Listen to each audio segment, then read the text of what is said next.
पुण्यातील बावधनमध्ये हेलिकॉप्टरचा अपघात, तिघांचा मृत्यू झाल्याची माहिती. दाट धुक्यामुळे अपघात. सागर बंगल्यावर अमित शहा आणि फडणवीसांमध्ये 1.5 तास चर्चा. भाजप किती जागा लढवू शकते यावर दोन्ही नेत्यांमध्ये खलबतं.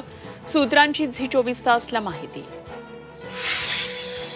विधानसभेच्या पार्श्वभूमीवर नागपूरमध्ये भाजपची बैठक. नागपूर शहरातल्या 6 मतदारसंघांवर चर्चा होण्याची शक्यता. गांधी जयंतीनिमित्त मुंबईमध्ये आज काँग्रेस आणि शरद पवार राष्ट्रवादी पक्षाचा लॉंग मार्च. आझाद मैदान ते महात्मा गांधी पुतळ्यापर्यंत निघणार पदयात्रा. पूरग्रस्त राज्यांना मदतीसाठी केंद्रीय गृह मंत्रालयाकडून निधी. महाराष्ट्राला सर्वाधिक 1492 कोटी रुपये.